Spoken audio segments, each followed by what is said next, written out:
Chaque jour, des millions de femmes se lèvent tôt, travaillent dur, collaborent avec tout le monde, s'occupent de toute la maison, sans contrat, sans salaire, sans même un merci. Et le pire dans tout cela, on ose encore dire qu'elles ne font rien.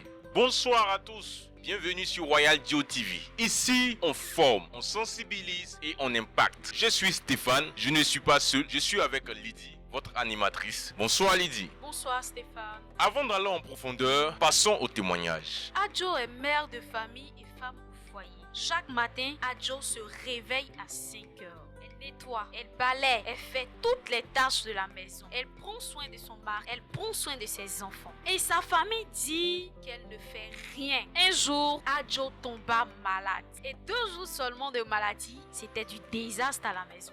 Plus de repères, tout était désordonné, même pas de repas. Et la famille comprit qu'est-ce qui voulait vraiment dire une femme au foyer. En réalité, c'est une force dans le silence. Ainsi prend fin notre histoire. Terrible, mais ces réalités sont vécues dans les maisons. Lydie, pourquoi les hommes pensent qu'ils travaillent plus? Parce qu'ils travaillent au bureau. On nous a longtemps fait savoir que gérer un foyer, c'est un travail naturel. Mais en réalité, c'est un travail à temps plein. La femme sort, aller travailler. Elle rentre travailler sans pause, sans considération, sans encouragement. C'est pénible. C'est vraiment difficile de travailler de façon acharnée pour les causes de la maison sans jamais avoir de reconnaissance. Mais Lydie, si tu étais à la place de ces femmes et que tu te levais tôt le matin et que tu bravais toutes ces intempéries pour t'occuper de la maison et que le soir venu, on disait que tu ne fais rien, quel serait ton ressenti? Ça fait mal de savoir que ces efforts ne sont pas reconnus.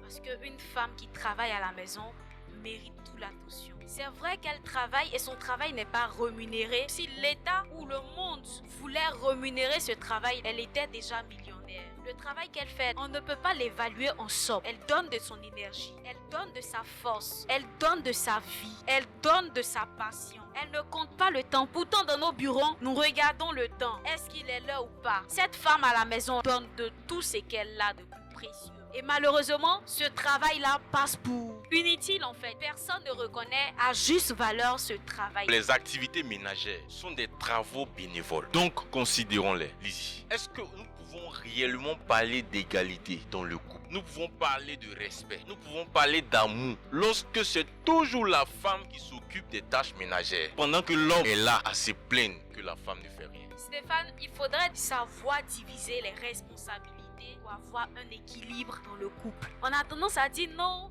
cette tâche-là c'est pour la femme, c'est la femme qui a amené à laver les assiettes, c'est la femme qui a amené à piler foutou. Imaginons un temps soit peu, un monsieur qui quitte au travail. Chérie, je t'aide aujourd'hui à faire la vaisselle. Chérie, qu'est-ce que tu voudrais que je fasse aujourd'hui? Chérie, est-ce que je peux t'apporter un coup de main? Ça augmente l'amour et cela équilibre le foyer. Pour ces hommes qui disent à la femme que je t'ai marié pour ça, qu'est-ce que tu peux leur dire? C'est de l'exploitation déguisée en devoir de femme, tout simplement. Chers hommes, les femmes ne sont pas nos esclaves. Elles travaillent à la maison en tant que bénévoles. Nous devons les encourager, nous devons les féliciter, car aucune somme sur la terre ne peut rembourser ces femmes. Merci pour votre écoute. Abonnez-vous, likez et partagez au prochain programme avec Royal Dio TV.